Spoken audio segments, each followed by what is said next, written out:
Can't get enough of Team Pete? Well, you've come to the right place, as each week I interview supporters of Pete Buttigieg, former candidate for President of the United States and current Secretary of Transportation. Hear their personal stories about why they became part of Team Pete and how they started a movement. Join us as we talk Pete, politics, and anything in between.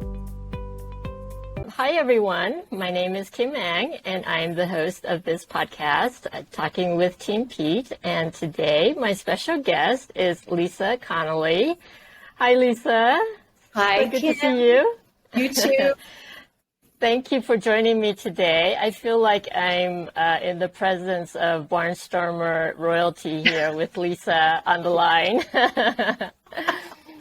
So, I understand you are one of the main founders of Barnstormers, correct?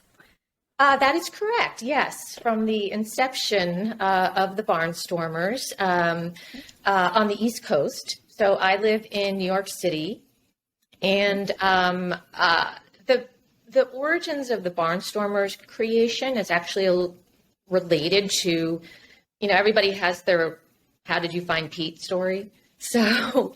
All right, why don't we start with that? How did you how did you find Pete? I think it'll make sense, in the timeline. So, sure. I think just like you've probably heard it from other people that in 2016 we were devastated, absolutely just crushed, and really, really worried about our country and where we were going and where we were headed, and so and then everybody that I know, who, even if they weren't politically oriented, I actually had been a little bit in the past. I actually, back in 2004, that's when I started to get kind of engaged in politics when George W. Bush was running for a second term. So I was trying to mobilize the single women of America, who are a huge voting bloc, to kind of band together and, vote for Kerry. And then did some social media, grassroots stuff for Hillary. But in 2016, that's when, I kind of zeroed in, like, I have to do something. And so I started to, bond together with my friends here in New York City. We were marching, we were writing our, representatives, calling our representatives, doing what we could. But in the meantime, I was thinking, oh my God, 2020 is coming and we need a leader.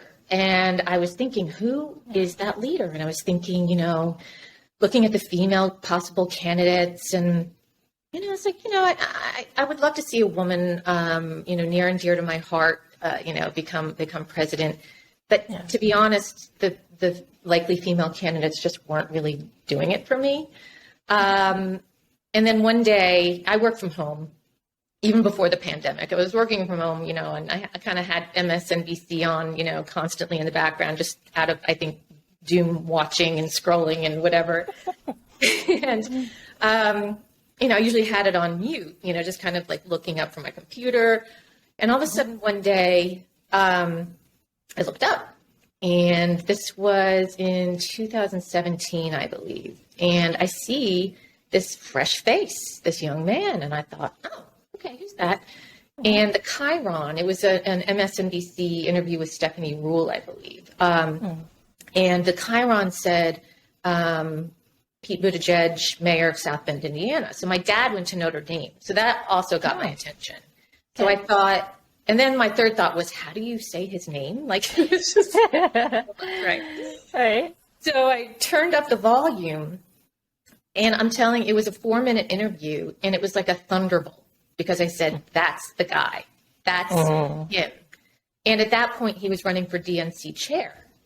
And I thought in the back of my head, just keep tabs on this guy. Just watch what he does. So luckily, he decided to start his exploratory, and which got me really excited when he did that in January of 2019. And then when he announced, I actually went to a stranger's house, to watch the announcement on TV. I was looking at people, and like, nobody does that, right? In New York, you're like, yeah, I'm going to come over to your apartment to watch this announcement. So from that moment on, I feel like, I don't know, I was just kind of struck by something that was almost, it's strange to say, because what he said and what he represented spoke to me so deeply that it was almost like this involuntary like effort. It's like, you must do this. You must find all the people in New York City who know him, who follow him, who want him to be president. And so I immediately, after he announced, started the development of, I guess, what turned out to be the first Pete Up in New York City, which we planned for July, because we knew it was going to take, a lot of time to plan this. And I invited everybody who was at that party. I made some new friends. And then I went on Twitter and I started stalking people who followed him, who lived in New York City. So I made some new friends there. And we wound up getting 150 people to RSVP to this Pete Up. Oh, wow.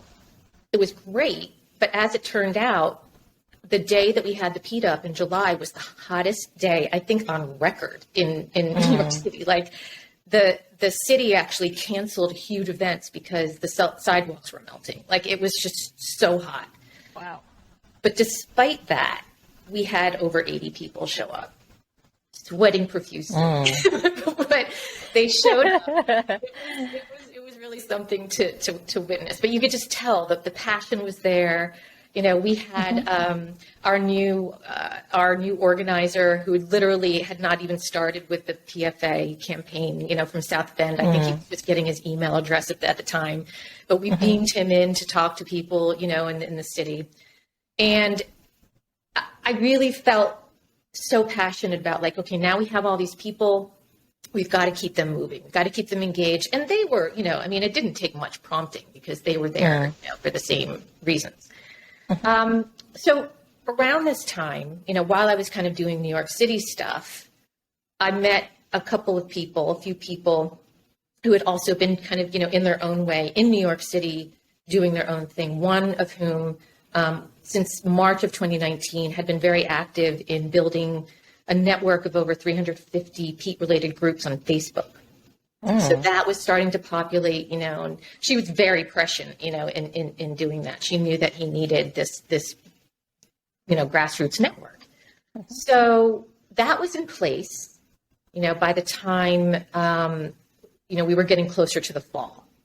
And then, it was a few people in New York City we would start meeting, I think it was in August. Yeah, August of 2019, about how to just keep building out this movement. And that's when a couple of ideas came to life. One was, we started to build this relationship with a grassroots group in Iowa. And we were talking about how, we'd never been to a caucus before. We were so interested, and we really wanted to kind of like get involved with that, for Pete. And then, the idea came about in the fall, where we knew, a similar story of Barack Obama, who was way behind in the polls, versus Hillary. And then he made that legendary, future altering speech at the Jefferson Jackson dinner, which is now the Liberty and Justice dinner in Iowa. So we said, well, we have to go to this. And in my mind, I'm thinking, like, I just took a step back out of my body, and I'm like, I'm going to go to Des Moines, Iowa to do what? But I had to do it. Like, and so that's when this whole thing started. It started and is still organic, because people are so passionate about it. Yeah. So, we then went to this, great network of Facebook groups that was already in place. There was already a similar network on Twitter. And we actually, so this is a group of us in New York. And then that's actually when we connected with Julie on the West Coast. She's in Washington. And she had, she's buttons for Pete. So we were like, okay, we need some merch, and, we need a website, and, how are we going to, let's just get this all going. So literally, I think within a few days, the website was built. we were planning, the strategy for how to get people tickets to this, and working, together to try to, across the country to really mobilize, supporters who were kind of doing the same things. I mean, you could just tell everybody was trying to figure it out in their own communities. Like, how are we going to get this guy to the White House? So everybody who had been working individually came together. And then in August, we launched it. We said, Barnstormers, we're barnstorming Des Moines. We're going to the Liberty and Justice celebration. We're going to go cheer Pete on. Who's in? In the first night, we had 450 people sign up. Holy cow! Oh yeah, it was just like it exploded, and we're like, okay, we know people really want to do this, and they're spending their own money. This isn't funded by anybody. They're doing it on their own dime and their own time. And so by the time we got to Des Moines, it was over 1,100 people from all 50 states. So it was. I mean, when I think back on that time, I just, I'm in awe of everybody who made it happen, who got on a plane, got on a train, got on a bus, drove however many miles. And we all came together and shared this really special moment that, we think, definitely had an impact on the campaign. And it was interesting because, we hadn't really thought about the next few states, New Hampshire, Nevada, and South Carolina. But we could tell that there was demand, to keep going. Yeah. So I think it was the first breakfast that we were sitting around the table, the Barnstormers were sitting, the organizing committee was kind of sitting around the table. And we were like, what do we tell people? Like, New Hampshire, is not that far away. And so we literally just typed out a tweet that said, yep, we're going to go to Manchester, New Hampshire.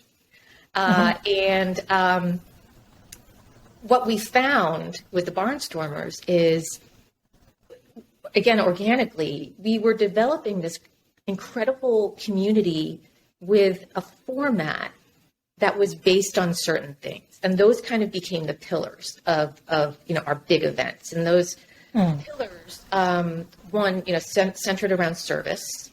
So, which was, a big quarter piece of Pete's campaign and his vision for America.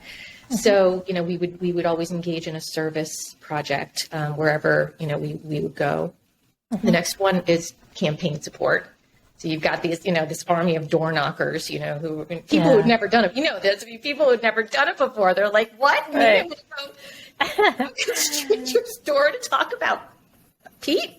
Yeah. But, nobody could help themselves. So that was the third one we called, it was just a big Pete up. So a big dinner where we asked people to share their stories.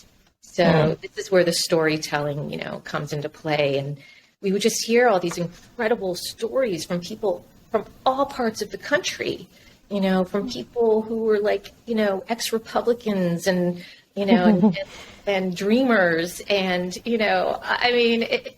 from all generations and sharing these stories. And then by the end of the dinner, we all felt a little bit closer and we all felt like we were, living we're moving in the same direction based on the rules of the road. This is everything that's driving. Right. And so speaking of that, the fourth pillar is a big party. So a big party. We called it the booty bash originally when people. But that is joy. That's the road that a lot of people love. So we had to include joy in that. So we did that for each one of the early states until he suspended his campaign and then endorsed Joe, and that's when we pivoted to become Barnstormers for America because we needed to keep it going, and we've done it. We just kept kept the party going, until today. So, but that's how it all kind of rolled together. First, New York, and then, just sweeping across the country to build this community that, I'm on Twitter all the time. So, just for Team Pete. And you see Team Pete, not just Pete's name, but you see Team Pete trend all the time on Twitter. And that's what I love to say. One of my rules now, my personal rules, is when I see it trend, I have to take a screenshot and tweet it. Just like, look how wonderful this is, that it's the team. Yeah. So that's kind of the story of the Barnstormers' early days. Yeah.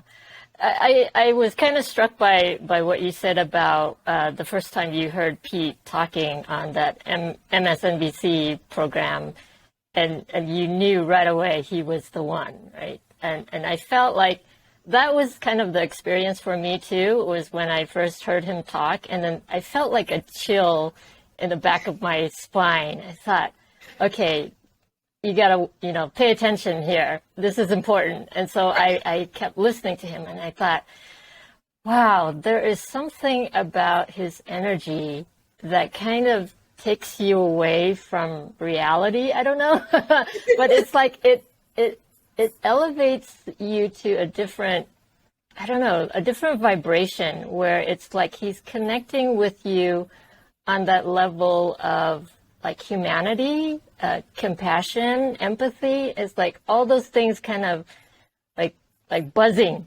inside of you, right? And I felt like that was exactly what he did to me. I mean, it was, and I think you're totally onto something, because one of the things, it was that instant connection, because he was talking about values. He's talking about our shared values in America, regardless of what party you're on. Yeah. Yes, that for me, I've always really believed that your core values drive everything. Everything is built on top of your core values. And then the other thing, I think, where that energy comes from, this is what I believe anyway, and he hasn't proved otherwise, is that he really is a true public, a servant leader. And I believe in that as well, because, and maybe this sounds a little, moving into the spiritual realm, but, when you think about how strength comes from making other people better, I think that's what he wants to do. Yeah. It's, because it's not about hero worship, and it's not about, anything like that. It's about, it really, it kind of sounds cliche, but we are stronger together. And when you think about the other side, or people who kind of have the opposite mentality, where they think it's all about control and getting more power for themselves. And that's just not it. And which is why, I always go back to, my favorite quote from Pete is when he was talking about the presidency and what the meaning of the presidency was, or is really. So the purpose of the presidency is not for the glorification of the president, it's for the unification and empowerment of the American people. Yeah. And I still get chills thinking about that. Yeah. When you have a leader who is able to embrace that kind of mindset, and then be able to communicate it so eloquently, like you said, it kind of pierces you, your being, where you're like, that's it. So how do we do that? Right. And how do we capture that and then magnify it, right? Exactly. Because I feel like that's exactly what Team Pete is all about. It's like we all embrace this energy, right? And then we put it out there into the world, right? Exactly. And then, what becomes discouraging is like, we're trying so hard, to do that. And when you bump up against kind of like an abrasive response, or, a really kind of, what a lot of people, I think the world is, which is kind of like hard and cruel and nasty in its nature. Yeah. I actually don't believe that. I just think that those people are louder. Yeah. And I think that what we're trying to do, we need to get loud. And But in a nice way. But in a nice way, exactly. So it's like, how do you reconcile those two things? How do you be loud, but loud about kindness and love, and and not sounding like what do they call us, the what do you call it? Bleeding heart liberals, right? Like it's Right. it's more about allowing people to find their inner strength. And Pete, the other rule of the road that Pete talked about, and everybody loves, is the rule of belonging. And in my mind, I always kind of link that to a crisis of confidence, because like to belong, or to feel like you belong, you have to have this inner confidence to believe in who you are, and but on the the positive side. So part of my mission, I guess, is I actually work in the health and wellness space. So I try to, instill confidence in people on an individual level, so then they can feel that empowerment individually, to feel confident in doing the right thing, where they will feel rewarded for that, not, totally humiliated by the people who think that's weak. And find the confidence, take that step, and then and then really take the action that's going to create the positive change that we all, I think, on Team Pete want to see. So it's a slog, though. It's like, yeah. I mean, each election is actually just kind of like a little bit of a reminder of just how difficult that is, just because we know that, the best way to get people to vote, or, to vote hopefully for the candidate who has integrity, you have to talk to people, and that's where the door knocking comes in. That's where the phone and text banking come in. But it's almost this one-on-one, based on the relational organizing that PFA, really made the cornerstone of their efforts, of their strategy. And it's the most effective, but it's the hardest to scale. So that's why I'm hoping, these stories, these testimonials, that all these conversations that you're having, and will just continue to give people the confidence that even if they're in a group that is not based on the right things, that they have maybe the courage and the confidence to say goodbye to that, and know that there are people who will welcome them. Right. We're not going to, tell them no just because they've had, whatever behavior or however they acted in the past. If they're willing to step up and do the right thing, they have this whole community here who want to help. We want to help make them a better person. And that's, I think, goes back to, it's the unification empowerment of the American people. Yeah. Well, I mean, for those people, I mean, like on the other side that says, okay, well, these liberals, they're destroying our society and they're grooming our kids and whatnot. I mean, how do you deal with that? I mean, it just, one is, it's just, I think, an example, or kind of the result of the media bubbles. I mean, once you're in that bubble, and there is something to fear, Yes. those media outlets are all about fear. Exactly. And so fear will get you into a tribe very quickly. And if you feel like, the other thing I will say is that, we have a crisis of loneliness and isolation in this country too. I mean, it's in other parts of the world, but when you're isolated like that, and then you need to feel the connection, and then you go into a bubble that is based on fear, and then now you feel pumped up, then it makes you feel important. Yeah.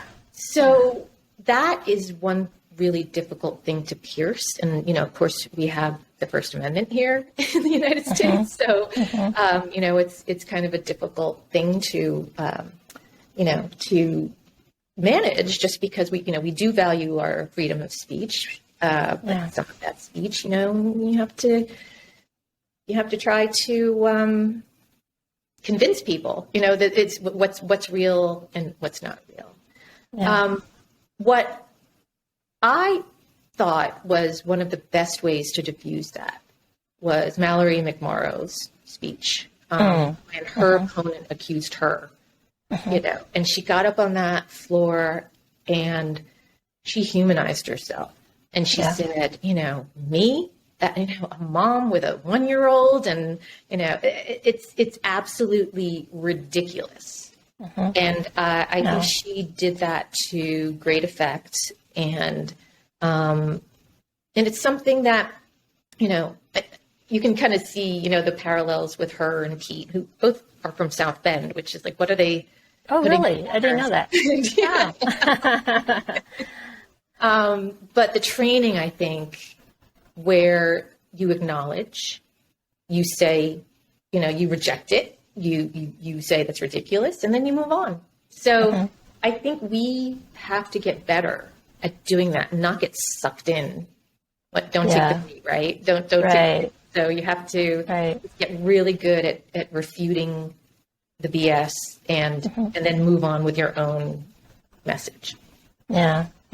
I'm glad you brought up loneliness, though, because I've been listening to a lot of Brené Brown. I don't know if you know her. I love Brené Brown. So she, in her book, Daring to Lead, she talks about the research that she did about with military people. And one of the things that they found was that loneliness is a result of not having meaningful connections in their life.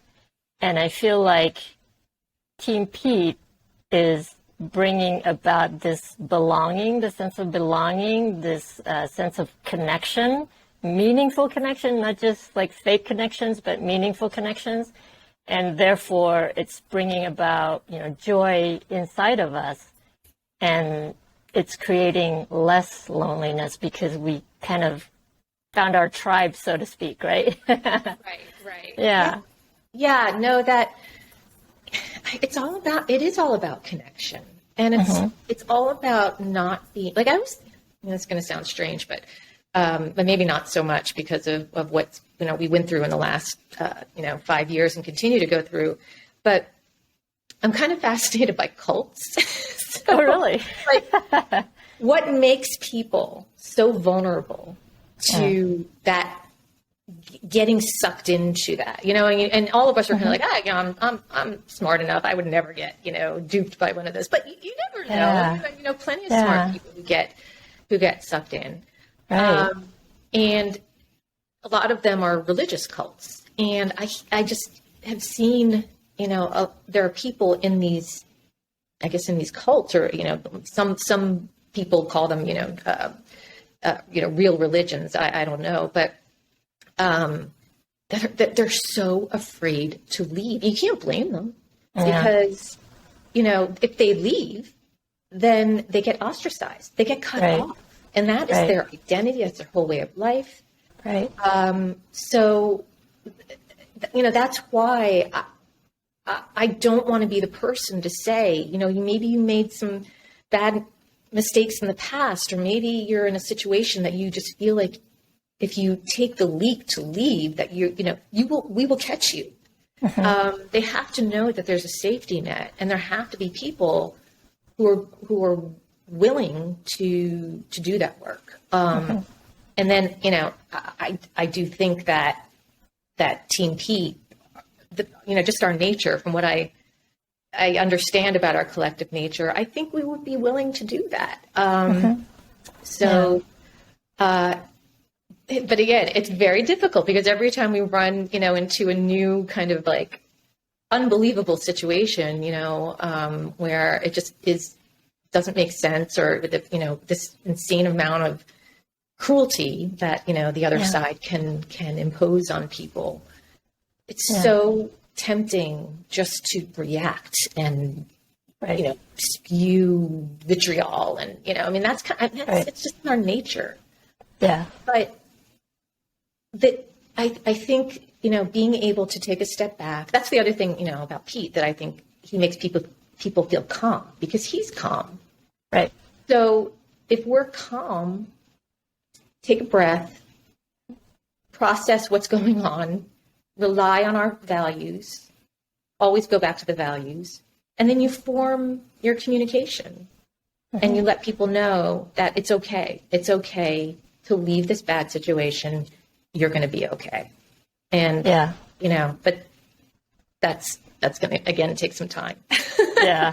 I mean, a lot of it kind of has to do with using your critical thinking skills too, right? Because it just seems like a lot of the conspiracy theories and whatnot are just so out there that you're just like, don't people, I mean, wouldn't it just give you pause and say, what? I think I don't know if you ever watched this show called Adam Ruins Everything, but no. He used to, I only seen a few episodes, but this guy, who'd just be like, he would actually kind of demystify certain things and, about common beliefs and things like that. But he did this one episode on conspiracy theorists, people who believe conspiracy theories. And he was like, just what you said. He's just like, but no, you're wrong, because here are the facts. Can't you see the evidence? Like, this is the evidence. And he went on throughout this entire show to show just how difficult it is to get a conspiracy theorist to break out of their spell. It has such a hold on them. I mean, I'm not a psychologist. Is it cognitive bias? I don't know, what it is, but it's so much harder than I think we ever thought it would be. And it's really interesting, frustrating. Yeah. Well, I mean, that's one of the things I love about Pete too, is that even though there's kind of this us versus them mentality in our politics right now, he kind of he doesn't shoot the other side down. I mean, he'll kind of say, well, they didn't vote for, our bill, but now they're, taking the money and doing a victory lap, right? But that's kind of saying you're a hypocrite, but in a nice way, right? A nice way. So, and so I feel like with that kind of language, we need the proper language to kind of bring people in, right? And help them to just, snap out of it, and I think, that's why they call him Slayer Pete, right? Because he'll go and he'll say certain things with a smile on his face, and then they don't realize, like, ooh, he just he went through it by the knees, exactly. So, but I think that's where it comes in to pausing. You're right, critical thinking, pausing, taking a moment to process, and then going to our values. But then on top of the values, I think come the facts.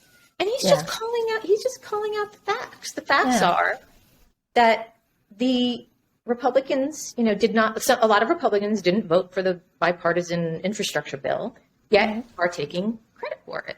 And he's using his voice, his platform, to just let us know that that's a fact. And most people, but the way he delivers it, it breaks through, I think, some of the people who might be resistant to other Democrats, saying kind of the same thing, because they might say it in a way that feels attacking and mean. Yeah, right. He does it in a way that's very factual, but with the idea that that's just not the right thing to do. It's just not the right thing to do. Right. And, so I totally agree. I mean, I try to study him sometimes. I'm just like, okay, how would I be effective in getting people to use their brains? About what's real and what's not real. Yeah. You know, there's a book by Deepak Chopra called The Soul of Leadership. And when I was reading that, I was thinking of Pete the entire time, because he was describing how, when you look at leaders and when they function, with their soul and mind, body, soul connection, it's like when they do things from their soul, you can tell that it's a different kind of energy. Like you were saying before, like there's a sense of service that he projects, public service, and this need to give back to the community and doing things for the greater good rather than for yourself. Yeah. And so it kind of comes back to that moment when I first heard him, and it's like, this tingle in the back of my spine. It's like, listen.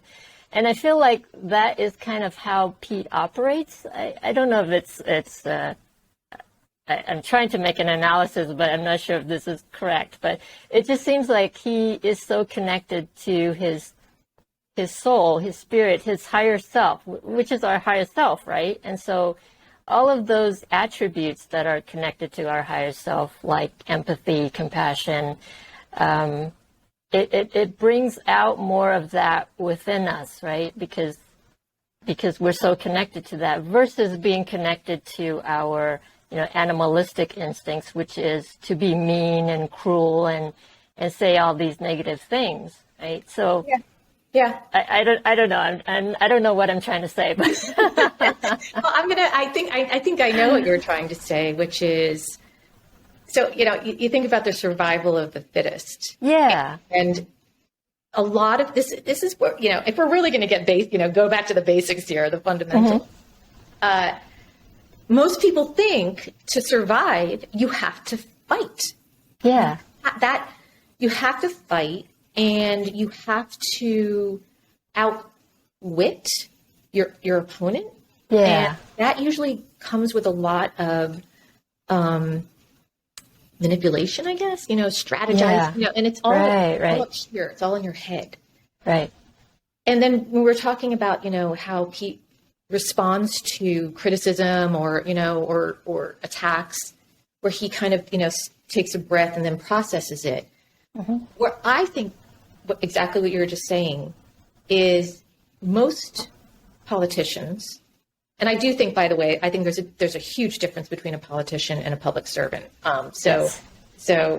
But most people who are in government, politicians, will use that kind of like attacking strategy, like how do I, in that processing, where I think, that he has to do that to a certain extent. He has to use his incredibly intelligent brain, but in that processing is his soul, his heart, his feelings of empathy and connection. And that will never get lost. It has to be always a part of the equation. And I think what the goal is for us as a group is to elevate that part to be a bigger part of the equation. Yeah. But still be practical. But still be practical, because we're all practical people too. So that's what we also love about him too. So you're able to blend those two things so seamlessly that it creates this hope that life can be good, right? Yes. Lives great. So right. We don't always have to be fighting all the time, and trying to outdo the other person. That's not the goal. That's not it. Yeah, hope. I definitely felt that when I heard him. Like it was a feeling that was lost 3 years before. Exactly. The dark years. The darkness just kind of took over, right? And then I felt like, there's this beacon of light that's coming in, and it's penetrating through me. And now I'm lighting up from the inside. It's like, there's hope, there's joy, right? And I feel like that's exactly what Pete has done to all of us. And And there was a really great ad that the campaign put out where I think there was an event that he was at where the lights went out. I don't know if you saw that. Yeah. Were you there or no? I wasn't there. I remember somebody I know said that he was there. Now I can't remember who that was, but that ad, it just gives me goosebumps every single time. Yeah. And I thought that was so brilliant because that's exactly how I picture Pete. It's like igniting the light inside of all of us. And then pretty much we all glow, right?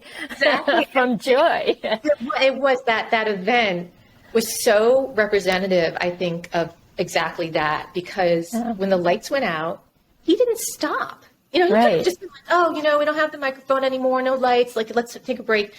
No, he was like, can you hear me?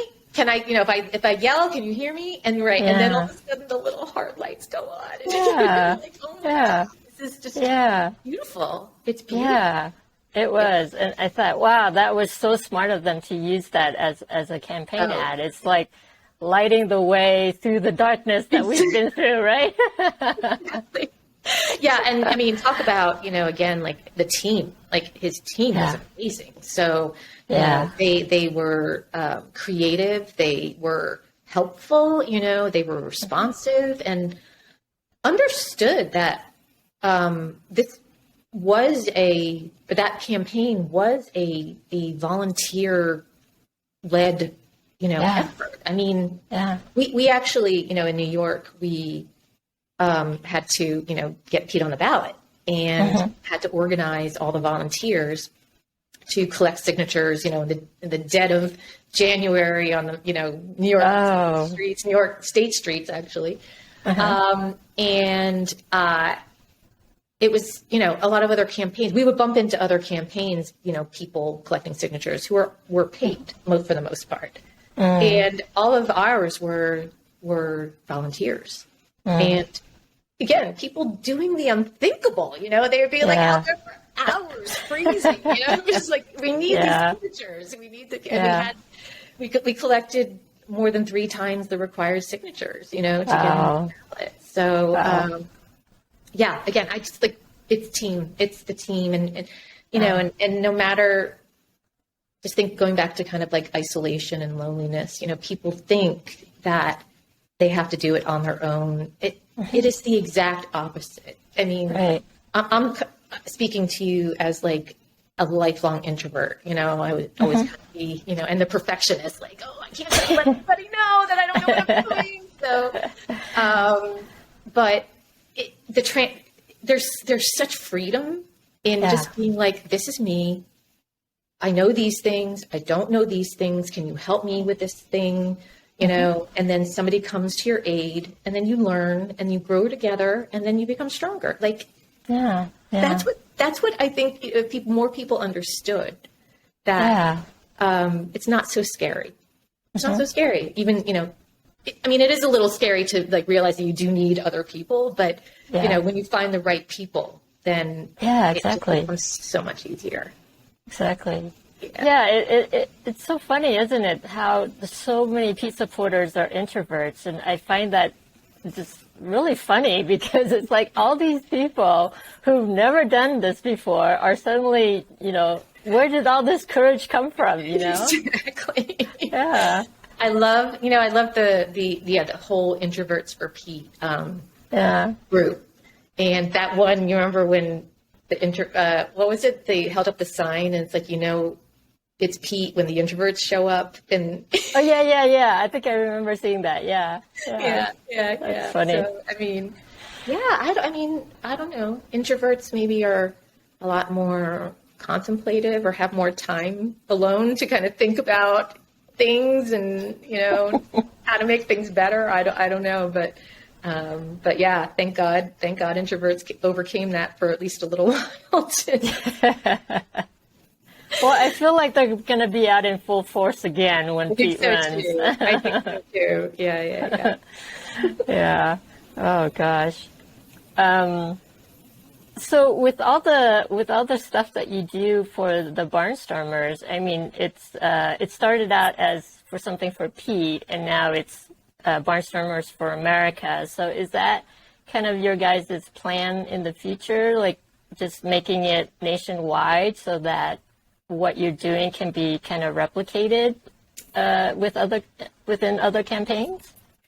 Yeah. So I think, after, Pete suspended his campaign and, all of these Pete groups were kind of like, oh my God, like, what do we do? Like, how do we function going forward? Right. Because we feel so strongly that he is the future. Yeah. I think the challenge is kind of feeling like, well, we need to help him in whatever he does and, just keep him here, right? But we need to move forward too, because the practical side is we have elections to win. Yeah. And, we needed to get, at that time, we needed to get Biden and Kamala into the White House. It just needed to happen. Right. Right. Of course, it happened during the pandemic. So, but what we did actually was we created a national event called Signs Across America, which was a COVID-safe way to, keep the spirit of Team Pete and try to get more people, into the fold too, but keep that very much alive. Because we knew he was going to be successful, in the administration as well. So, I don't know if you know about that event, but about the Signs for America? Signs Across America, where we had the lawn signs for United. So it was phenomenal. It was phenomenal. Seeing all of the photos and the videos and the posts and tweets and, and if anybody wants to watch, you can watch it. We made a whole video about it, on our YouTube channel. So you can see that. But what was really gratifying about that, not only, Joe and getting to the White House, but we heard from so many people who were so depressed after he dropped out and, the pandemic was upon us. And, it was easy to get just completely complacent. Yeah. And they said that event lifted them up and got them back.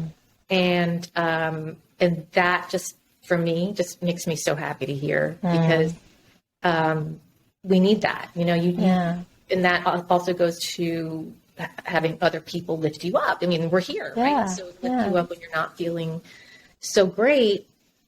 And then last summer, we had another event, and we actually found this really lucky window where, things were starting to open back up again after the vaccinations were, rolling out. And we had an event in South Bend called the Soulcraft Summit. And it was kind of a part reunion of people who we haven't seen each other for a while since we had been traveling together for so long, in 2020 or 2019 and 2020. But also a an attempted prep for 2022. So, we're like, we got to keep it going, got to keep it alive. So, cut to what just happened,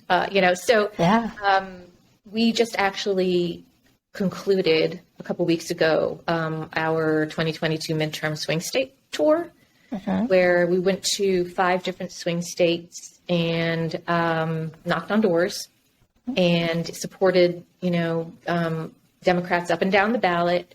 So we started out in Arizona, and then Nevada, Wisconsin, Georgia, and then capping off with Pennsylvania. So and we're actually about to go back down to Georgia the first weekend of December for the runoff. So if anybody wants to join us for that too, we the more boots on the ground, better. It does boggle my mind that there's actually a runoff in Georgia. That's another issue. Absolutely. Unbelievable. That's the kind of thing where you can get like, I just don't understand people. I really don't. But you just keep slugging away and see if you can break through. Back to sanity. Yeah. No, I mean, you guys did a great job. That I was so appreciative when I heard the Biden.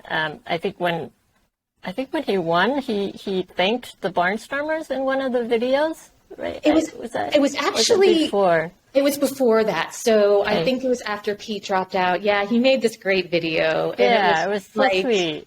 Yeah. really amazing, to hear that.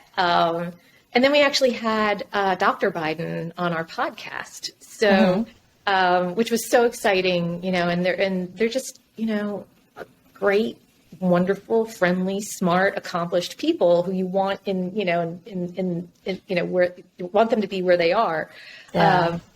But yeah, no, it was really, I mean, while you're working away, it's nice to get some recognition every once in a while. Yeah. Not like Yeah. every day, but every once in a while, getting Yeah. it from the president is Yeah.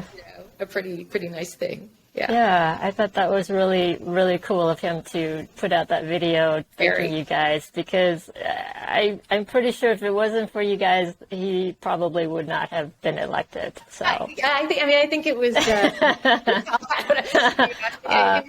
all the grassroots groups across the country. yes, yes, And that's the other thing too. So we're heading into 2024, and it's going to get It's going to get maybe even wilder than it has been. yeah, So we've been joining forces with other grassroots groups, and actually co-founded another coalition called Positive Change for Everyone, which is a nonprofit, and that I think is the goal between now and 2024, which is just to keep building and building, coalition of Democrats and independents and sane Republicans and, and then, put another nail in the coffin into MAGA in 2024. Yeah. It's going to have to keep building like that until, we can feel a little bit more secure, about yeah. the future. So, and thank God for the kids. I mean, thank you, kids. Yeah. Gen Z for Gen Z. and I think that's going to continue as well. So, Yeah, I sure hope so. yeah. I mean, I don't know about you, but I keep having this feeling that Pete is somehow going to show up in 2024. I don't know why. I just have a gut feeling. Something, somehow, some way, it'll happen. Divine intervention, I don't know. I try. I mean, I definitely have those thoughts as well. Okay, they were going to be private thoughts, but now that we're talking about it, yeah. So, I think about there would have to be some sort of, crazy twist of fate to enable that to happen. I mean, so, let's see what unfolds. But if it's not now, then I mean, I just hope I'm alive.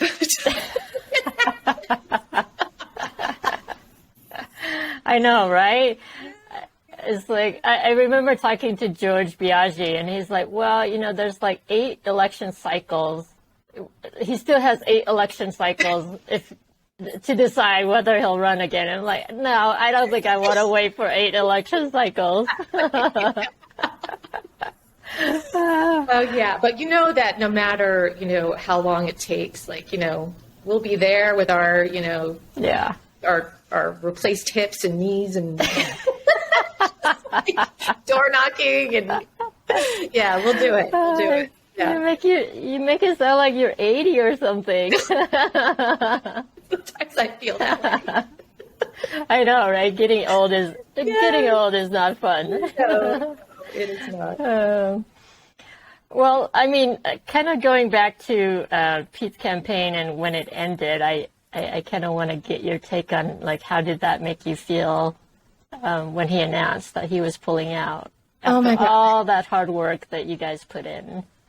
Yeah, so we were in Columbia, South Carolina, for the election day, and we could sense, that things were starting to wind down a little bit, and we flew home the next day, and I remember having a headache that I thought was going to do me in. I mean, my head was pounding, and I got back home, sat down on the couch, and then the next thing I know, I'm like, asleep, like just totally passed out.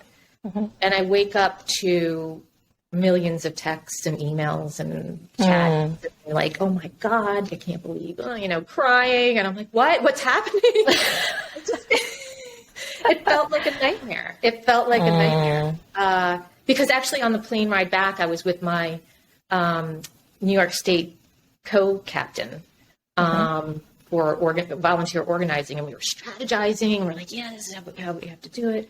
Yeah. And so when I woke up to that message, still head pounding, I was like, I'm just devastated. But what I did was I actually, in New York City, we actually had this great bar. It's not too far away from me, where we would host all of our grassroots events. This bar was really amazing. They, so supportive and accommodating. So I asked them, can we all come together and watch Pete endorse Biden the next day? Like, absolutely. So, they let it, just made a private event for us. Oh, nice. And I wish I had it, actually. Maybe I'll email it to you. And it's weird to say, but there was a TV overhead, and I was standing with two of my best Team Pete friends. We were kind of hugging each other, and another woman snapped a picture from behind us with the TV in the background with Pete and Biden. What you couldn't see is that the three of us were sobbing. But the nice thing about it that I always think of is we're all holding each other, like grabbing each other's hands. And it is a memory that's always going to stay with me. Even though that was a really, really, really hard day, all of Team Pete in New York was together. We were literally holding each other, and we knew we were going to get through it. But God, yeah, that was rough. And then we go into lockdown. Right. So it was like a 1-2 punch. What happened? Our world just turned upside down. I know. Yeah.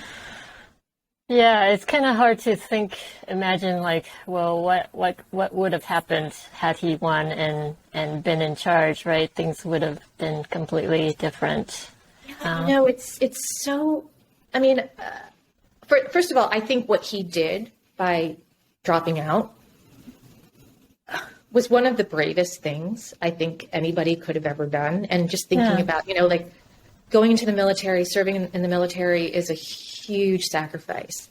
I think his act of dropping out, I mean, is not the same as that, but it feels that big because it set off this series of events where we all unified quickly around Biden. We needed to do, Bernie hung out a little bit, but that's too long to do. But the fact that he did that so early, I think is so necessary. And, Biden wasn't my first choice, but I have to say, I think he is the right president for this moment, because of his experience domestically and internationally. Not to say that, Pete couldn't have stepped up, to the moment, but I think things kind of unfolded the way they needed to unfold. And what he's doing now as Secretary of Transportation is amazing.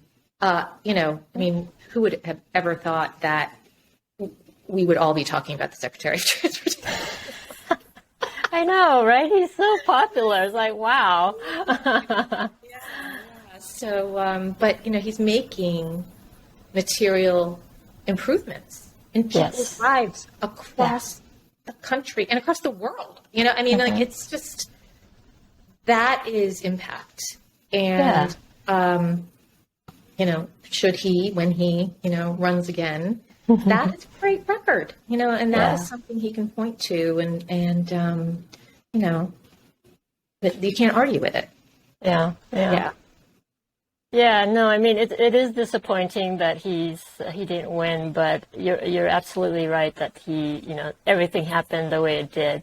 And I was kind of skeptical about Biden, but he's done amazing things that people doubted him for. I doubted him for, but I mean, look at all the legislations that we're able to pass, and so it's like, wow, this is making an impact on people's lives. And I think one of the things that Pete was saying, like, how would the Biden administration, like, how would they, how can they succeed?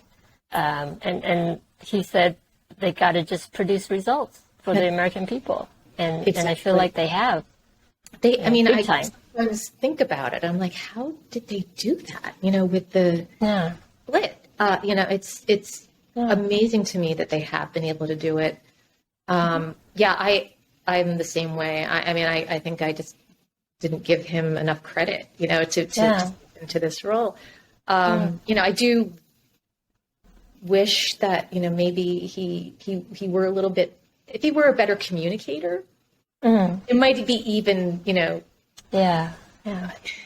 acceptance of his, of his achievements might be, and it's not, it's not his fault, but I just kind of think about, maybe you can give him a little bit of Pete's communication skills, and then he can, end his presidency on a high note. So Yeah, I mean, I remember reading somewhere where someone said, why is this Pete guy not like everywhere? Why is he not the face of this administration? Because he's such a good communicator, and every time he comes on, he's always promoting something that President Biden did or what we've achieved, right? So it's like, it's too bad that he can't, in his position, be more, I don't know, out there and political and fundraising and stuff, because I think he would be fantastic at it.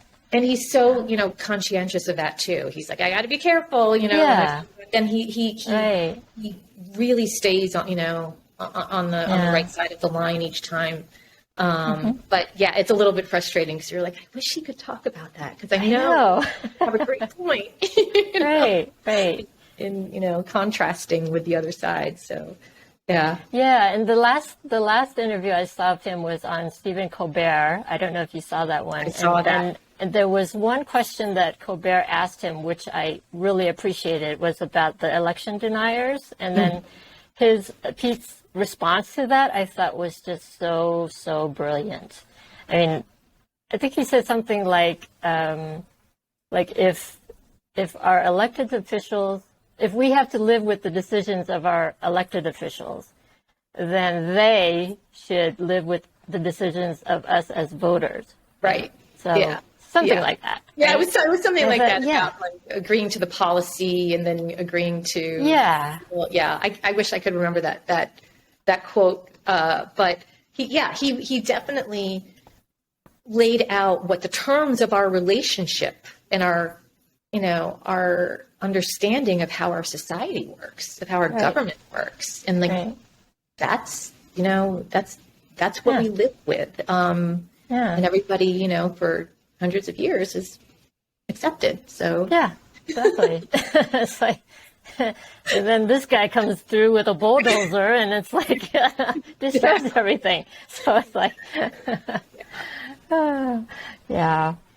All right. Well, I think our time is kind of up here, but thank you so much, Lisa. I know, it's like an hour went by so fast. Yeah. So thank you, Lisa. I so appreciate your time and all the stories that you've shared. I just love being in this moment with you. So thank you. Thank you so much for doing this and, and continuing on, with collecting the stories. It's so important. Yeah. So thank you so much. Yeah. Thank you.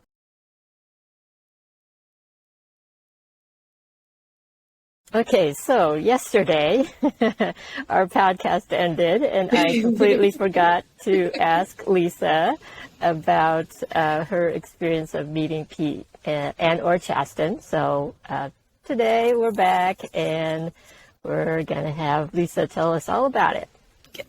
Yeah,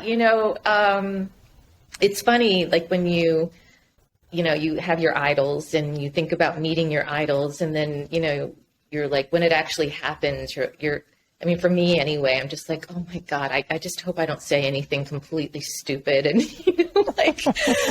it's so hard. But meeting both of them individually, they're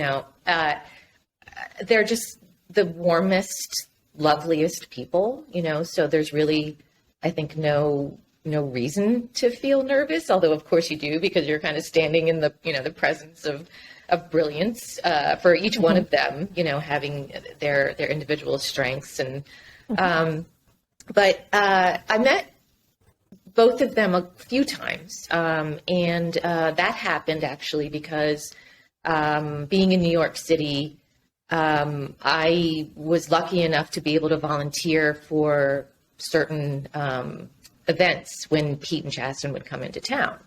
So the first time I ever met Pete, he was actually a little bit late for an event, and I was in the lobby of a building, kind of like ushering, or pointing people in the right direction to, where to go for the event. Mm-hmm. And it was pouring rain. I mean, pouring rain. Mm-hmm. And also, I was looking on my phone, at the news, and it just so happened, like right before this event started, that Bloomberg had entered the race. And so I'm thinking, like, oh my God, like this is not another one. A lot of drama, Yeah. So he came in the front door. I'm in the lobby, and I kind of see him. My heart was racing, and his people were kind of like ushering him to, the elevators where he needed to go. And as he passed by, I kind of said in this meek voice, like, "Hi, Pete." And you could see he just, all of a sudden, his, face changed. He came over, shook my hand, said, "Nice to meet you. Thank you for volunteering." And then, had to go upstairs. To his event. So that was the first time, and and immediately could feel that warmth. And after that, there were a few other events where I and some other volunteers in New York City would just be able to see him and maybe say hi. But I do have to say, with both Chasten and Pete, we were able to actually have a couple of really exciting volunteer events with each one of them. So one was during our signature collection, when we had to get them on the ballot. We were hosting a meeting with some of the volunteers, not all of the statewide volunteers, but maybe about 25 volunteers. So we're talking to the group about, what to expect with the upcoming signature collection. And all of a sudden we look up, and it's kind of dark in the back of the room. And all of a sudden we look up and we're like, oh my God, there's Pete. And he surprised everybody by showing up to this volunteer event. Wow. So, it was absolutely phenomenal. He spent some time with each person, talking about what mattered most to them. And I got the chance to tell him, my dad went to Notre Dame, and that's where we met my mom. And, it was, South Bend definitely meant something to me, and thanked him for, everything he was doing. So that was truly exciting. Oh, and then the other thing was, there were not a lot, not all of the volunteers could be at that surprise event.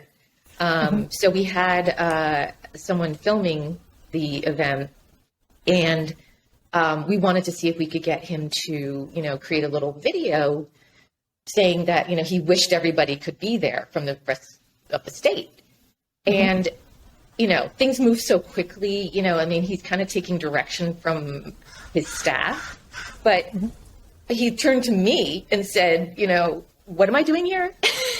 And for a moment, I was like, am I about to give direction to my political hero and, future president of the United States?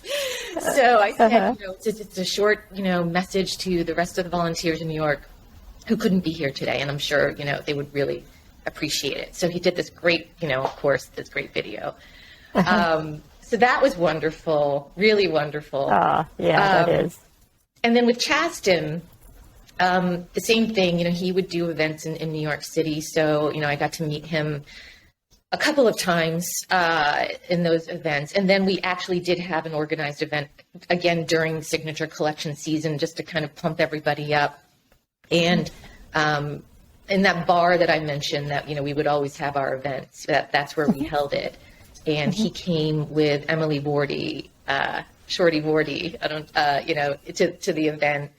And everybody kind of knew he was going to be there, but we decided to make it a surprise anyway. So we had him come out from behind this big Pete for New York for Pete banner, and that was just, everybody was really thrilled and emotional, and it was really wonderful. But I also do have to say too, I think almost every picture I have with either one of them.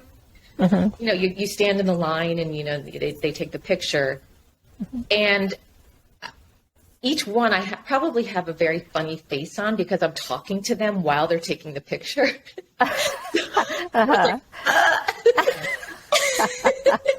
And, because I just wanted to make the most of their time. Part of me is I really want, to talk to you. But I'm, already hook, line, and sinker. You need to be spending your time with other people who, maybe are on the fence or whatever. So I have this whole, collection of photos where my mouth is in funny positions because I'm talking during a picture. That's funny. Yeah. So what did you have specific questions for Pete and Chasten when you spoke to them? Or no, actually we kind of joke. It's not even a joke, but it is kind of funny.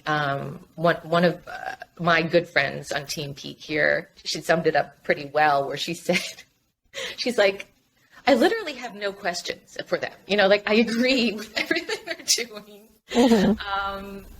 Of course, it's more about discussing ideas. I would love to have more time just to discuss ideas. But asking specific, because we pretty much know everything too, right? We're going down the rabbit hole of all the videos and every single appearance, and and we're just oh, I could probably recite your policy, So the questions, not many, just yeah. So what did you take from that? Were they exactly who you thought they would be, just from watching them on TV and how they interact and whatnot?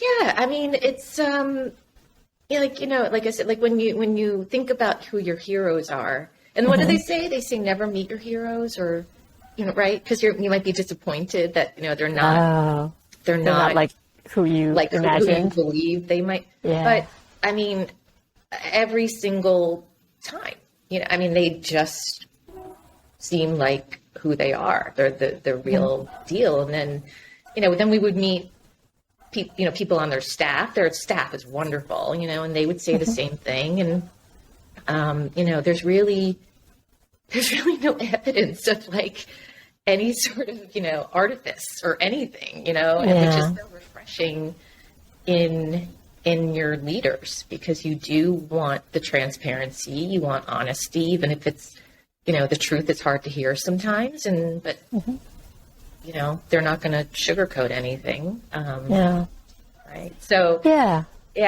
So, even to this, 3 years later, it still seems like they are who they are. And, with Chasten posting, all the photos of the twins and, kind of the trials of parenthood. And Yeah. I think a lot of people can identify with that. And it still feels very familiar. Yeah. Very down to earth people. Very. Yeah. So was there any stories that you've heard throughout the campaign that really struck you about them? Because I know that there was, I remember one story that was kind of going around that came from a doctor, an emergency room doctor in South Bend. Do you remember that story? Yeah. I thought that was so heartwarming.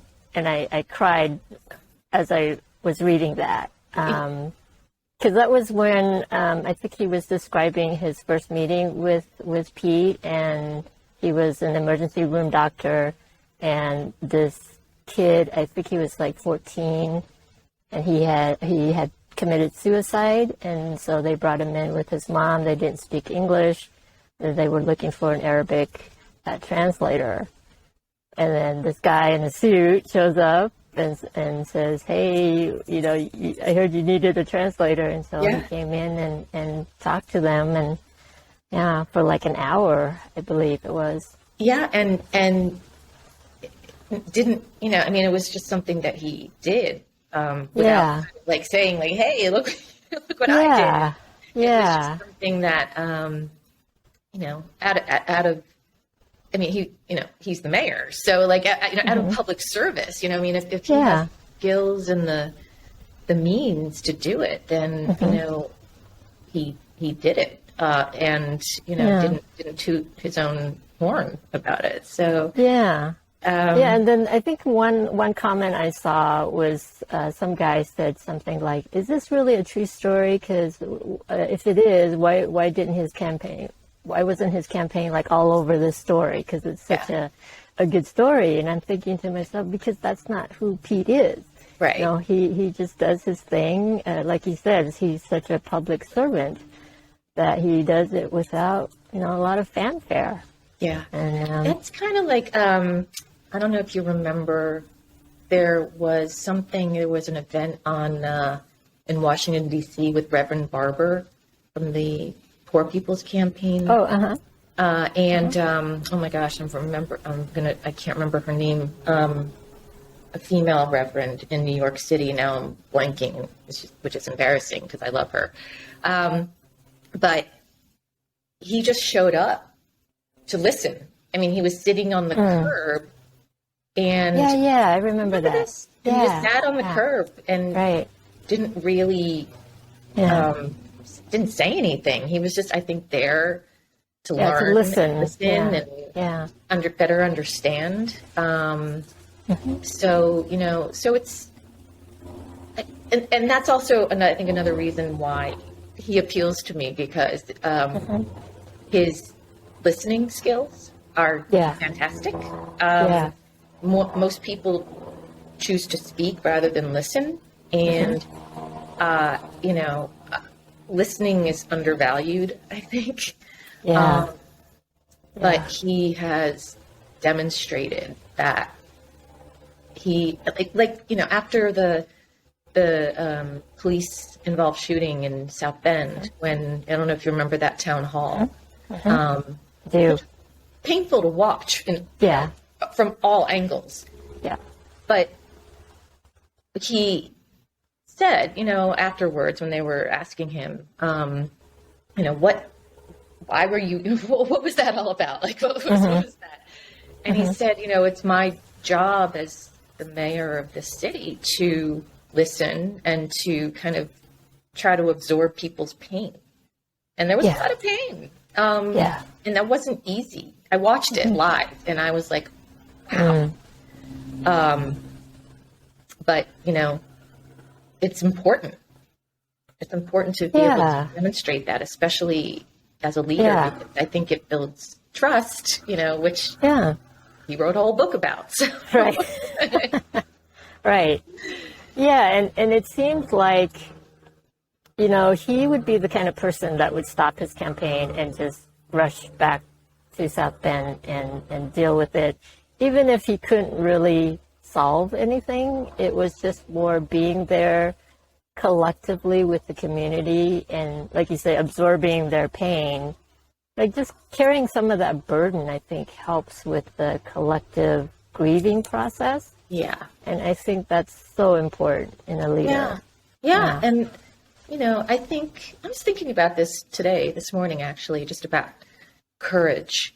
And what does courage mean, and I think in these kinds of situations, there is, it's kind of the fight or flight, which way do you go? And most people, I think, would just choose to hide, or not face it, or issue a written statement, and not be public facing. Right. And it takes a lot of courage to very publicly, because it's your responsibility. That's a rule of the road, right? Like it's your responsibility to step up and do your best to try to heal a community. Right. So that, and I remember too, Mike Schmuel used to say, Pete was the bravest person he's ever known. Yeah. So, it's something, again, to study, what does that mean? How does that translate? It's not like, and it's not fighting. I shouldn't, maybe that was the wrong way to kind of position it, but he's not fighting, but he's leaning into it, versus running away and hiding like most people would do. So, or send thoughts and prayers and right. Exactly. It's something that feels very hollow and doesn't really do much. Completely hollow. Yeah, I'm so sick of the thoughts and prayers whenever there's, a mass shooting somewhere. And it's like, okay, well, enough of that. Yeah. How about do something about it? Exactly. There's just, outrage, which I'm glad people are still outraged, but how it turns into action, that's the courage. Yeah. That's the courage. It seems crazy to me that doing something that seems so common sense is courageous. Yeah, I know, right? The bar is set so low now that it's just so mind-blowing. Yeah. That if you do the right thing, you're a hero. You're a hero. Yeah. You're courageous. So it's, that part is very frustrating. But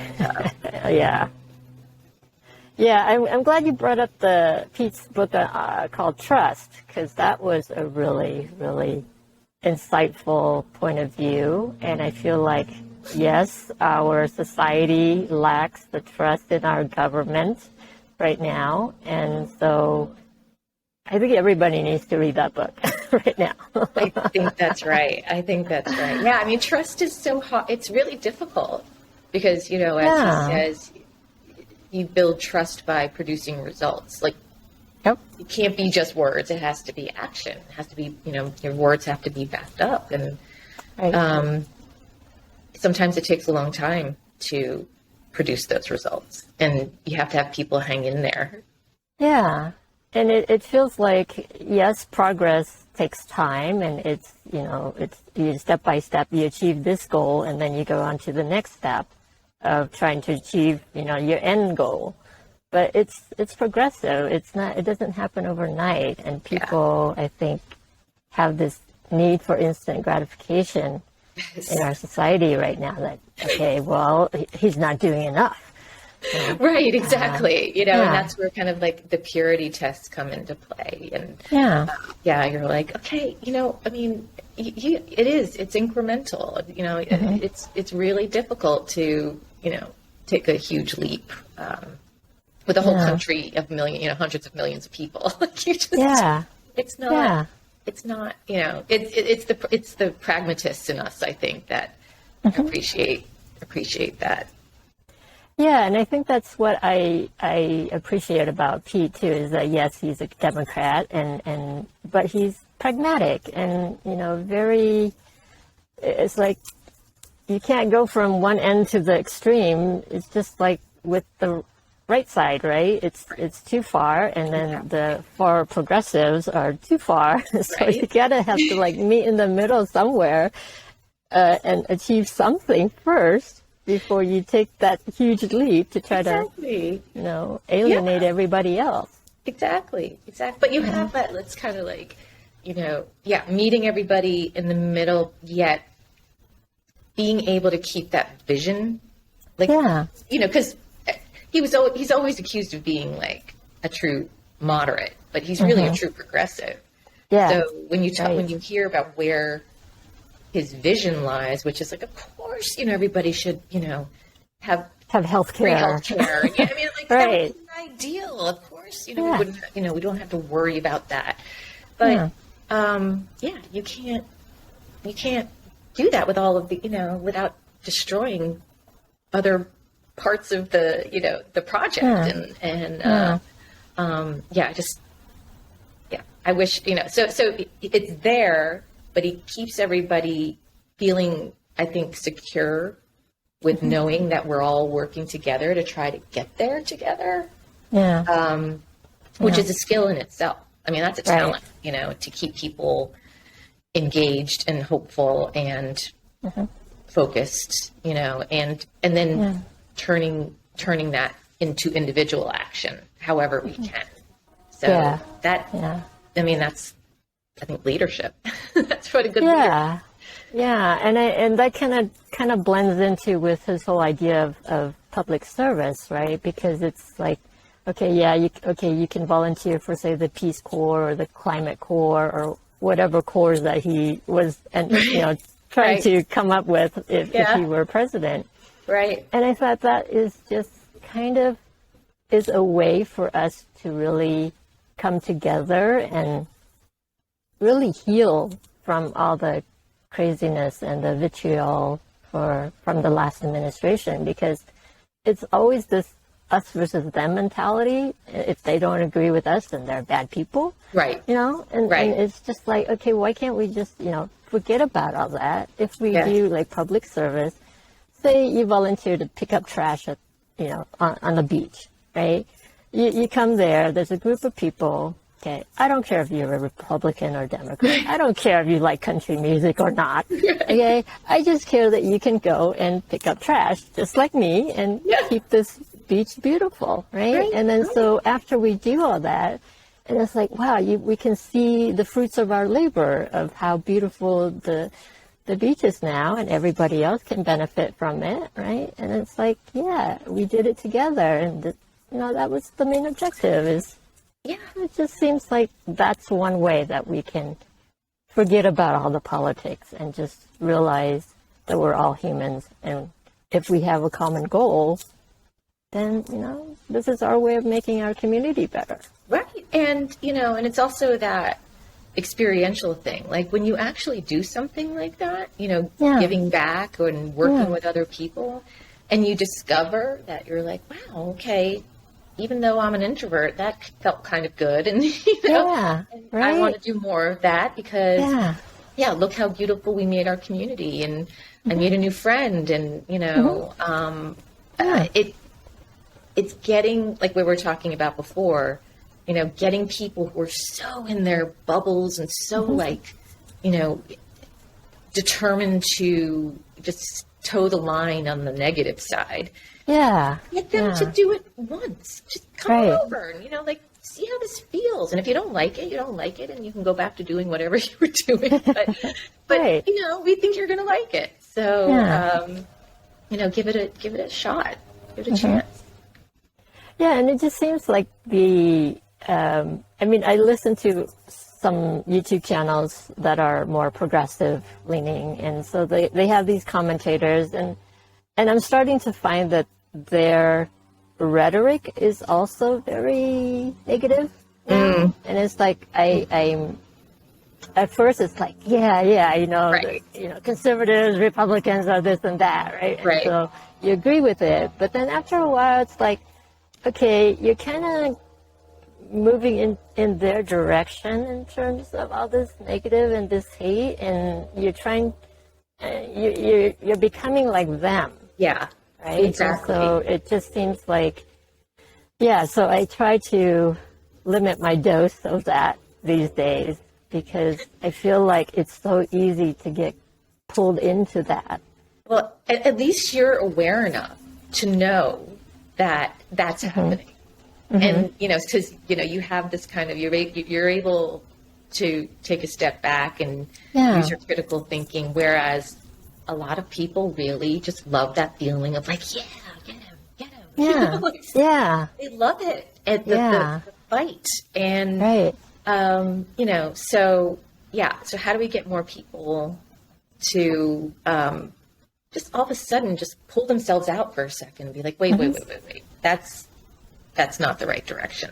Even if it feels satisfying, to a certain extent, but it's ultimately you can feel it in yourself, like like that. Yeah, exactly. Exactly. Yeah, it's like your body tenses up, right? And then your heart is racing because you're pissed off at the same people. Yeah. And your blood pressure goes up, and it's like, okay, I'm just too tense right now. And why would you want to carry all that with you, all day long? And everywhere you go, you're going to take it out on somebody else. Yeah. Right. And so it just feels like, but saying blood pressure, you just reminded me, that when you hear Pete's voice and when he speaks, he brings the blood pressure down. So maybe that could be like part of the healthcare plan. Is just listen. Yeah. High blood pressure is very, doing a lot of damage in this country. So but that's what he's able to do. He's able to bring it down and get you focused again and feeling confident that, rejecting that urge or that tendency is the right thing to do, and it will also benefit. It will benefit you, and it'll benefit the people around you. So. Yeah, so important because it's easy to just react like a knee-jerk reaction and just be pissed off. Right. But yeah, I try to calm some of my friends down when they get into that mode, and it's like, okay, it's not that bad. Just take a deep breath, and it's going to be okay. Seriously, just start playing the audiobook of Shortest Way Home or Trust, and they'll be like, oh, okay. Or pull up a YouTube video on Pete, and it's like, your blood pressure will go right down. It will go right down. It will go right down. Yeah. I know. He's so wonderful. And that is truly one of the biggest difference between him and any of the other candidates is that he really calms me when I listen to him. Yeah. I've been trying to think of other candidates who are like that. Other public servants where I just feel calm. And I can't, I mean, I don't know. I'm not really sure who does that for me. So yeah, me neither. None comes to mind right now. Yeah. So, all right. So, is there anything else you wanna share? Oh my gosh. I mean, there's so many great memories, and so many memories to make in the future. One of the things actually when we in New York City, when we would host our weekly Pete ups, and other, people would host and it was always very true, when we were introducing ourselves as the organizing team and, talking about Pete, and there would be some people in the room who were like, there just to kind of listen, and they were still trying to make up their minds. And we always said it is about him, but it's about us. And he is in a way, the catalyst for helping us all find each other. And that is, those bonds are not broken. I mean, I don't know, last night, in Twitter, everybody thought the end of Twitter was, nigh, and a lot of Team Pete were tweeting, saying like, if you can't, if Twitter fails, go to this platform, or we've set up an account here, and then Team Pete started to trend again, which it often does.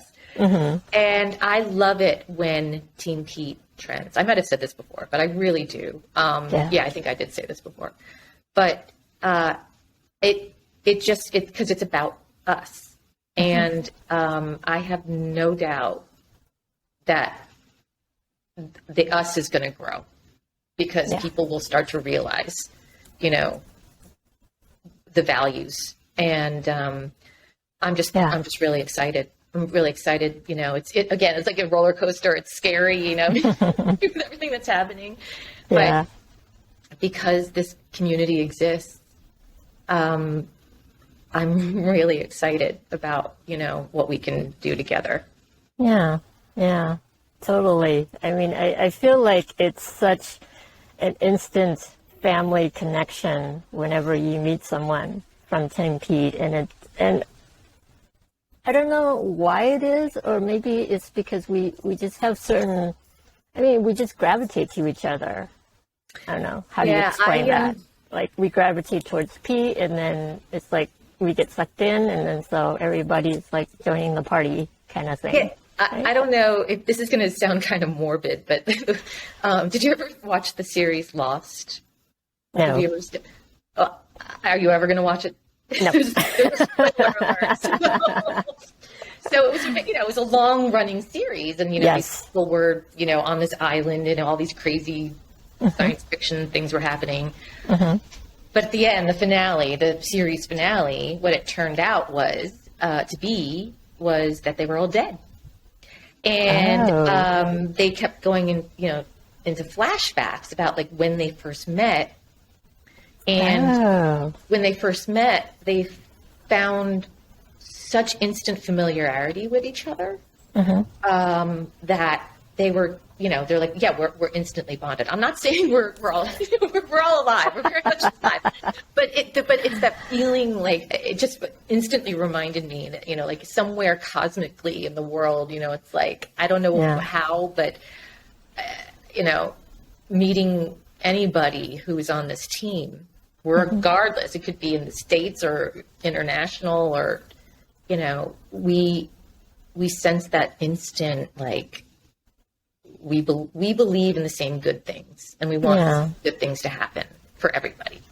And that's reassuring to me.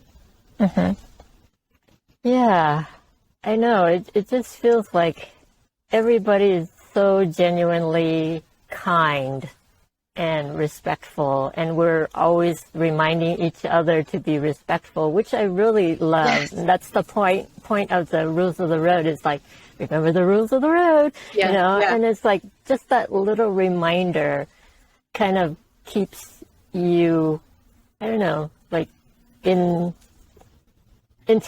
It's like, it's like a self-regulating community, not in a way, but it's kind of like reminder, because again, like of that urge to react and to take the bait. We're like, no.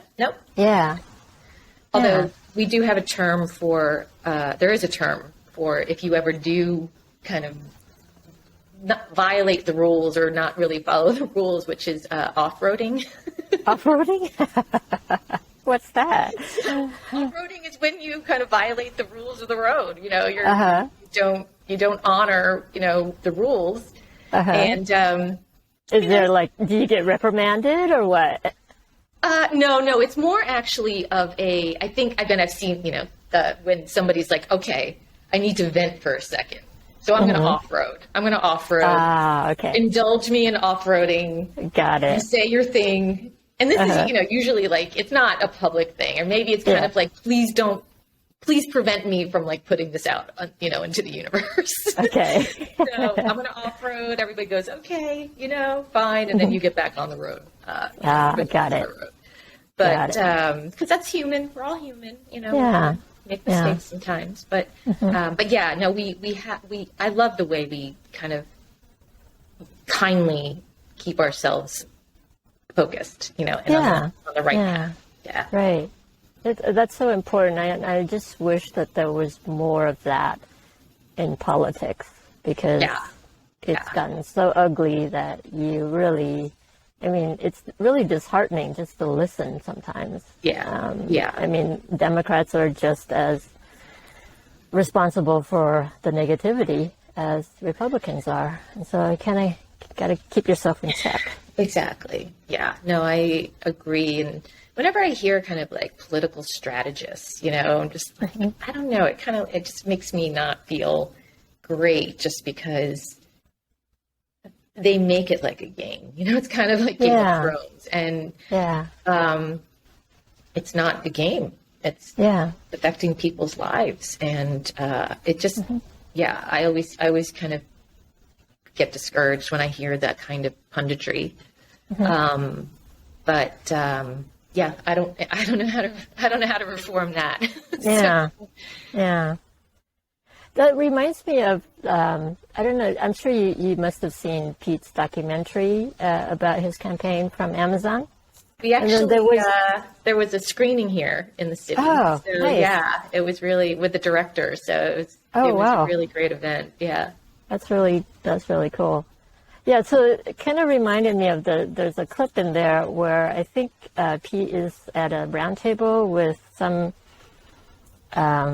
local people, activists, I think, and with the African American community. And then I think there was one guy who, at the end, they were asking him, like, well, what did you make of what Mayor Pete said and all that stuff? And he said, well, he's not doing enough. Yeah. And I feel like he's saying things, but he's not really doing enough for the Black community. And I thought to myself, well, at least he's listening to you.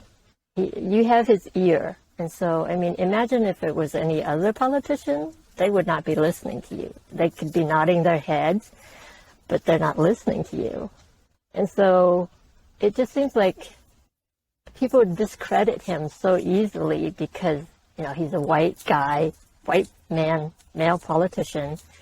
So a white male politician is not going to understand what it's like for the Black community, which is true. Which is true. But at least he's listening, right? And so he's listening, and so now you have a voice that he's taking your voice and amplifying that in a way that other people will be able to listen and maybe say, he has a point.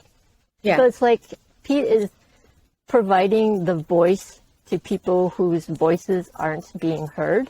And I think that is such a strength for him as a politician.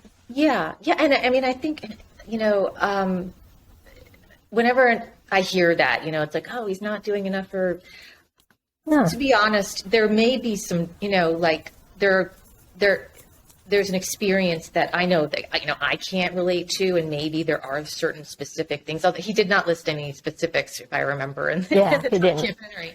Right. But I wonder, because since then he's become Secretary of Transportation. Mm-hmm. He has, taken a lot of hits for, attacks from the other side, saying that, transportation has really placed people of color in a disadvantage just because of the way things. So, and then, they attacked him for saying, roads are racist. And, yeah, exactly. I just wonder, because now that the investment is actually rolling out to these communities. For instance, I don't know if you saw that great video he did about the 10 big projects that Dot is working on.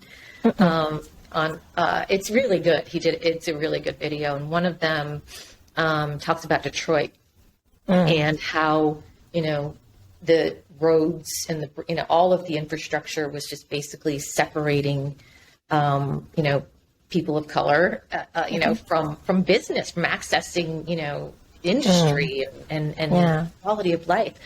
And this big project is actually creating a huge boulevard that's going to break down those barriers. and all of a sudden, like bring Detroit to be, to bring them together, to allow all the citizens of Detroit to be able to travel more freely. So I wonder, when we're talking about delivering results, is if you go back to the man who said, he's not doing enough. Yeah. What would he say now? I don't know. It's like there is tangible evidence that he is advocating, even though it's not his experience, but he can empathize with it, and he understands the vision for the country, which is that we're all better together, and people need to get on equal footing, and that means rectifying things that were done in the past. So if that doesn't build trust, I don't know what does.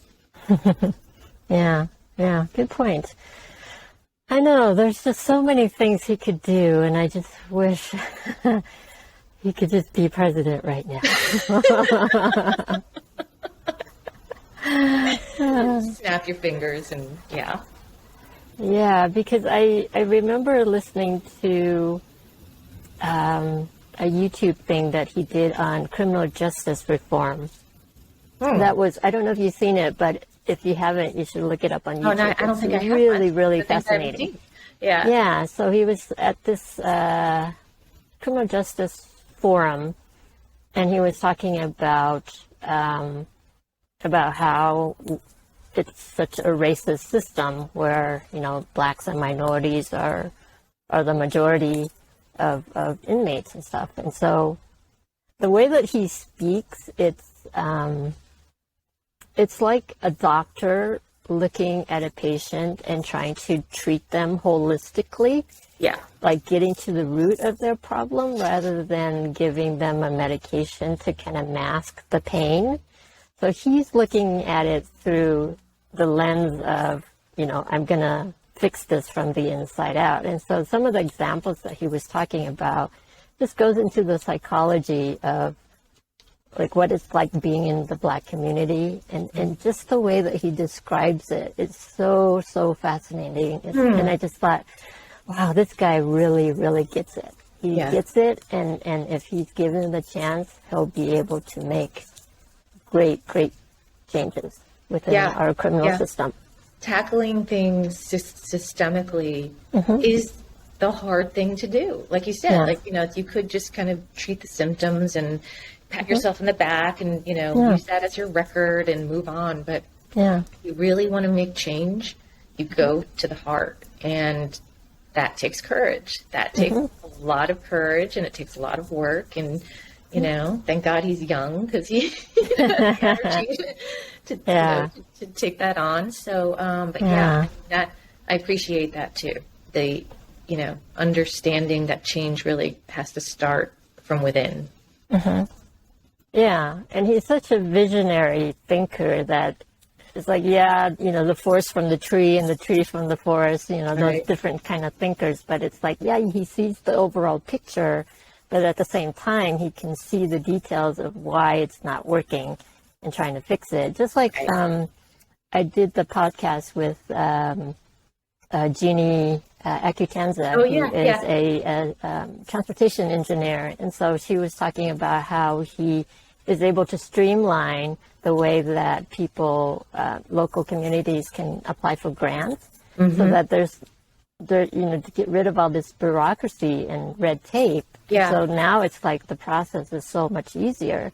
And then going forward, it's going to be, a breeze rather than having to jump through hoops. Yeah. Yeah. And it's like, this is what we need. Yeah, exactly. Like re-engineering of things that don't make sense. Yeah. And, the red tape. And if you want to talk about the other side talking about how we need less government in our lives, well, there you go. Yeah. You're cutting out your red tape. Yeah. So, so it's, and again, that's not headline news, to us it might be, but but it's not a trivial thing. Right. Yeah. It's like those are the kinds of things that people should be paying attention to. Like, what is getting done versus what what are people just talking about or complaining about? And yet there's no solutions that they would come up with to solve it, right? Right, exactly. It's so frustrating. I know. But, so like when bridges are built and new roads are repaired and new bike lanes are put in, all of a sudden they're going to be like, whoa, I mean, this is different. And I just hope, I pray that they ask how. Like they don't just kind of be like, all right, this is the way it is, and I don't care how it happened. I really hope that they feel the improvement and have the wherewithal to be like, after all of these years, how did this actually happen? Yeah. And they understand and they learn, about his leadership and what it meant materially for them. Yeah. Yeah, there was one story where he was telling about a certain community that he came to try to help with the money that they got from the infrastructure package and how that was going to affect the local community. And from talking to the people there, like they didn't really care who was getting it done. They just wanted it done. Right. But so it's all about, get it done. We don't care. We don't care if it's coming from Republicans or Democrats. Just, do it rather than just talking about it all the time. Yeah. So, yeah. But he's getting the results. one who's getting it done. Results. At the end of the day. Yeah. He's the one who's doing it. So. Yeah. So that's what it's all about, and that's how government should work, is making it easier for people's lives. So. Yes, that's how it should work. Yeah. Should.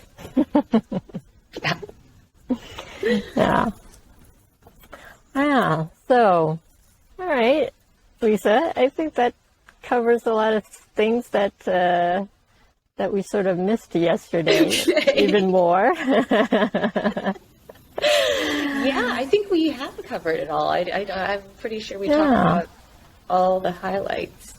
Yeah. All right. Thanks, awesome. Lisa. Well, thank you so much. All right. Enjoy the rest of your day. You too. Okay. Bye. Bye. If you've enjoyed this conversation, please be sure to subscribe so this channel can grow and I'll be able to share more stories with you each week. Thank you for listening.